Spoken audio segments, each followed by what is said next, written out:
Ne me juge pas comme ça et ne me traite pas comme ça. Toi, baba manalaye, qui est ne m'avance mon comme ça. Qui croit tout le monde, c'est Tachiyon, artiste musicienne camerounaise. Bienvenue à la petite interview.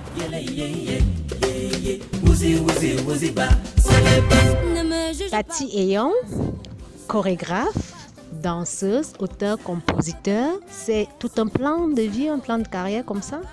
Tati Eyon, danseuse à la base, ensuite chorégraphe, s'il faut aller dans l'autre, danseuse, chorégraphe, interprète, auteur, compositeur. Partie de la danse, devenue chorégraphe, est-ce une école ou alors c'est de l'autodidacte? Alors Tati Eyon, c'est autodidacte, chorégraphe autodidacte, parce que j'ai pas fait d'école, j'ai plutôt fait des ateliers. Il y a des troupes sénégalaises, des troupes orientales qui étaient arrivées et j'ai profité pour faire des ateliers pour apprendre un peu. Mais je me forme de moi-même, j'essaye de rencontrer certains chorégraphes, de rencontrer plus des danseurs et de voir comment ça se passe. Mais surtout, je regarde les vidéos d'ailleurs pour pouvoir comprendre qu'est-ce que la chorégraphie. Voilà. Alors en ce qui concerne la danse, vous prenez la danse comme un exutoire ou bien au départ c'est un plan de carrière? Je suis passionnée de la danse depuis mes 5 ans parce que depuis la maternelle je danse. Je fais des récitations, je fais des poèmes, je fais du théâtre. Et voilà, ça m'a suivi pendant mon parcours primaire, secondaire et même à l'université. Voilà, donc vraiment c'est danseuse à la base, de façon, c'est un don de Dieu, c'est un talent que j'ai juste développé. Un style qui est aussi entre afro-jazz et le bikutsi. Afro-jazz bikutsi, je commence véritablement à m'imprégner de la chanson à partir du jazz. Et c'est à partir du jazz que je comprends qu'est-ce que c'est que les notes, qu'est-ce que c'est que chanter, les voix de tête, les différents registres musicaux. Et là, mais parce que je ne veux pas perdre aussi la souche culturelle qu'on a, je me définis en tant que femme Betty. Et donc, je me suis dit, est-ce que je vais rester dans le jazz et oublier qui je suis? Donc, je ne voulais pas perdre ma personnalité, mon identité. Et surtout que pour moi, c'est une autre richesse parce que je continue d'apprendre aujourd'hui la langue, le bikutsi, la région du centre en elle-même. Donc voilà. Pas assez jeune pour avoir travaillé avec des grands noms comme Manu Dibango, Anne-Marie Nzié et beaucoup d'autres. Pour moi, c'était des opportunités, des rencontres dues à mon expérience. Mon parcours m'a permis de rencontrer des personnes dont je ne soupçonnais même pas rencontrer. Manu Dibango, c'est pendant j'étais interprète, j'interprétais les chansons des autres chantant en cabaret et c'était un événement, le K-Walk. Et là, il était là, il n'avait même pas le droit de prester dans son contrat. Et il est venu parce que je chantais une de ses chansons.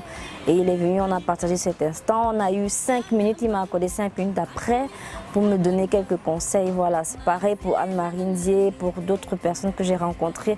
C'est vraiment des opportunités, mais c'est surtout une école. Parce qu'à chaque fois que je rencontre, je veux toujours apprendre, savoir quel a été leur parcours pour pouvoir m'imprégner et travailler à ma sauce aussi. On peut dire que Tati, c'est d'abord une productrice indépendante. Je commence ma carrière en 2017 en autoproduction et éventuellement je me fais accompagner par de merveilleuses personnes qui prennent le projet comme le leur.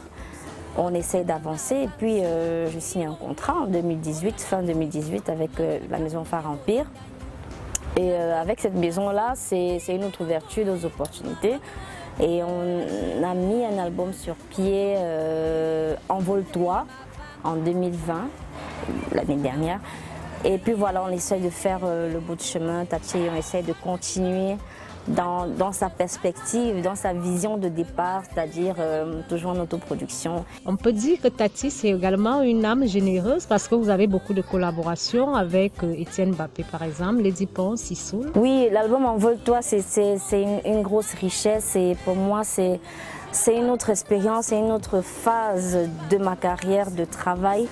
D'avoir Etienne Mbappé qui joue de sa basse, de son instrument dans les chansons, dans 2 chansons, Amour à moi et En vous, Lady Pons qui qui écrit une chanson pour moi et puis qui me dit chante, et puis je lui dis je peux pas chanter sans toi, il faut venir chanter avec moi, et elle accepte de façon très chaleureuse et s'y saoule un frère, un petit frère, quelqu'un de très talentueux qui lui aussi écrit la chanson pour moi et me l'offre, mais je ne veux pas la partager seule et je l'appelle aussi, et c'est comme ça que cette magie s'est opérée dans l'album Envole-toi.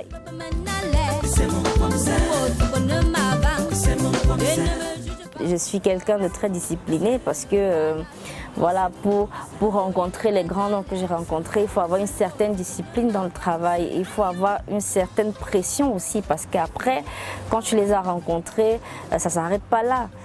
C'est comme un défi personnel où il faut travailler davantage pour que ces aînés-là ne soient pas déçus de toi.